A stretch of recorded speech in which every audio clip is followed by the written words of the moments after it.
Go. Well, hello guys! So ngayon, nandito na tayo sa kwarto.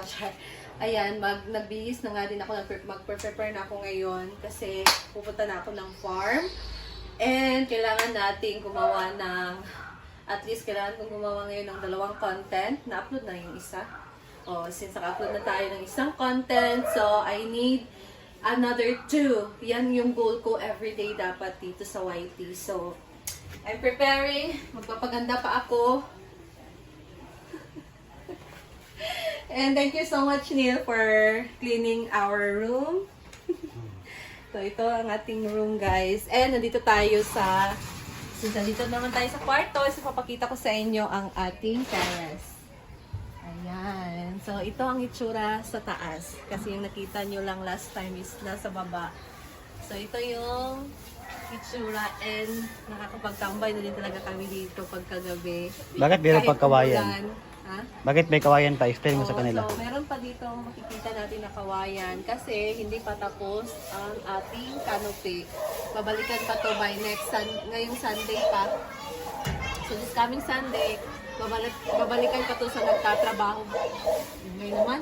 Tapos itong color, guys, hindi pa yan fix. Tatanggalin pa yan ulit.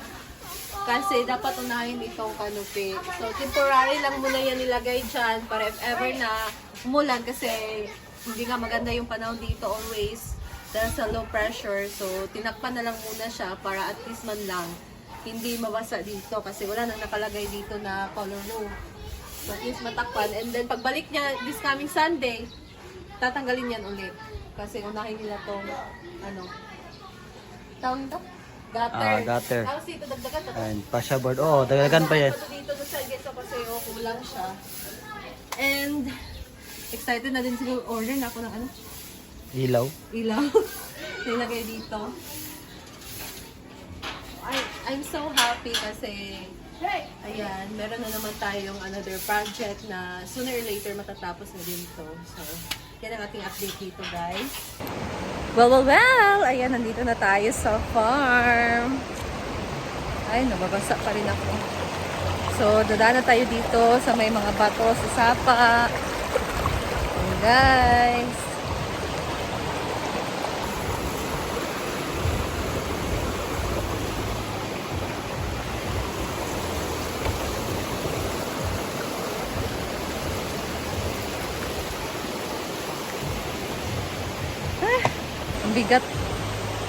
Ang bigat ng dala ko.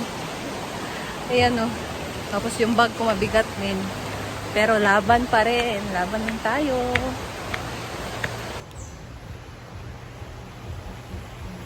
So, nandito na ang ating mga chef cook. Busy. Jigjag pinangungunahan ang pagprito ng isda. Ayan. So, andito, isdang... Ano isda yan? Tamban? Sagol? Ayan. So, yan. Dito sa Terea, si Jay Ford, si Brittany. Ano yan, Brit? Pork and beans. Pork and beans without tomato sauce. Ay, lalagyan pa pala niya, guys. Huwag tayong mag-judge. Kadi ka, Bing.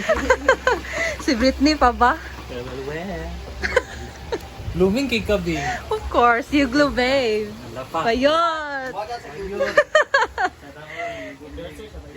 Bayot.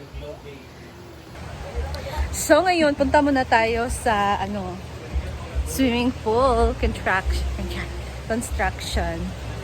And this is the day 3 ng construction sa swimming pool.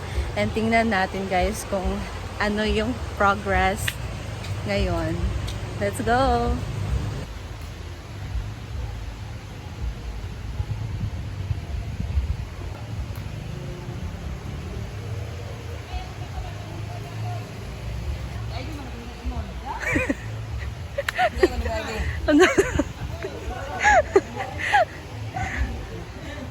Ayan, so nag-snack muna sila dito.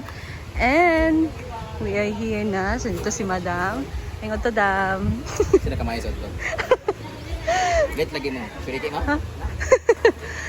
So ito, sinimulan na ang paglagay ng mga hollow blocks dito na side. So, ito yung side na pambata with yung upuan na nakababad sa tubig. Ilang feet to, Dam? 32. Grabe na ganun. Pwede na 4 magbutang feet, og kuan. tapos 2.5 para sa mga bata. Andito, 4 feet? Oh, Diri no? dami. Diri? 4 feet dire, 5 man, 4 man ko sa mga 5 dire, 4 dire. Ah, Ano na ba? okay siya. So, doon, pila ka 2.5 feet? Kung 2 mong gubitin ra kayo kung 3 pod medyo malumos sa mga bata. So, Pila 2.5 lang. 2.5. 2.5 feet dyan sa pambata. Ayan.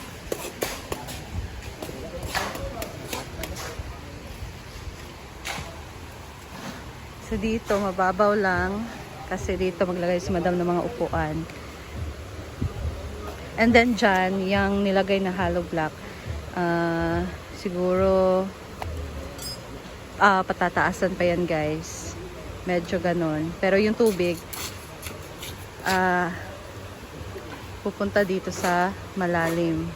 Pa siyang pataas siguro to or nakataas yung pambata. Dito sa baba is yung pang adult.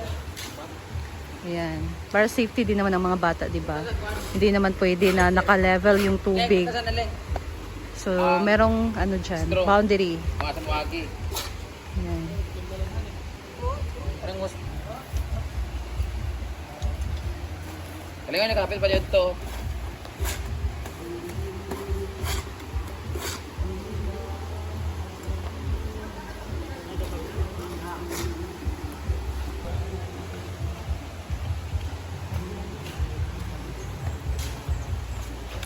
Oh! Grabe, ang bilis lang ng trabaho guys. So, mamaya, maano na to talaga ng hollow blocks dyan lahat. Oh. Yan. So, makikita natin yan later ang progress dito sa swimming pool. So, this is the day 3 and so far, malaki na yung pagbabago sa ating swimming pool. Ayan, naghakot sila dito ng bato.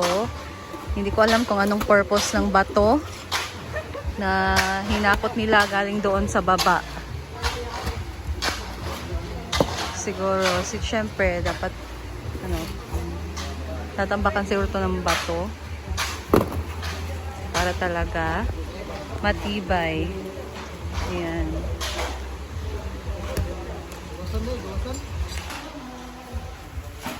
Iten, natin. Ling, pala ko palong ni Ling. Ayan yung mga bato guys.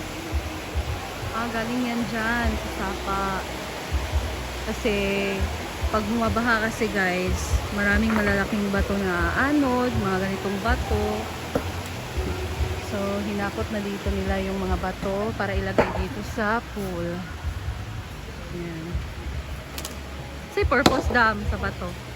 Say purpose sa bato. Para siya, elevate siya kay mabaw na may daan eh. Kan ilaw man na kay ilaw man dito mabaw ra man so kailangan elevate siya. So tatambakan siya ng bato guys kasi medyo mataas kasi dito na part sa pambata. Ayan. So marami-rami pa yan. Marami-rami pa nilang kukunin na bato. Pero okay naman kasi marami naman sila, marami tayong manpower. And kaya yan.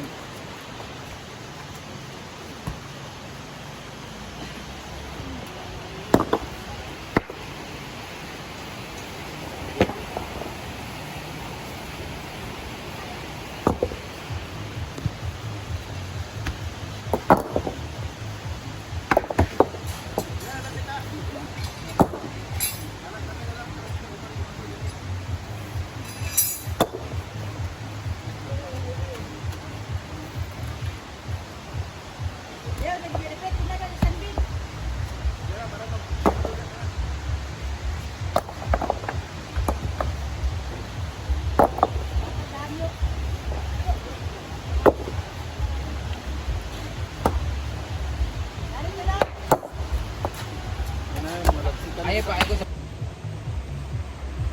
And then, I'm going back na pagkatapos.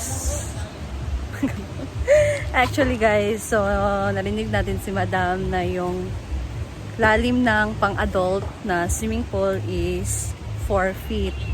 And sa pambata naman is 2.5 feet. So, sakto lang siya.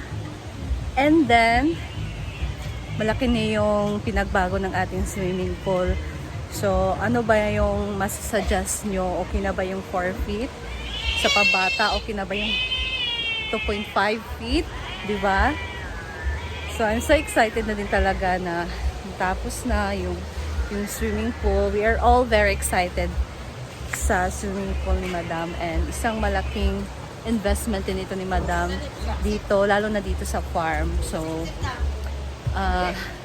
napaka-blessed and congrats talaga kay Madam sa bago niyang investment na swimming pool.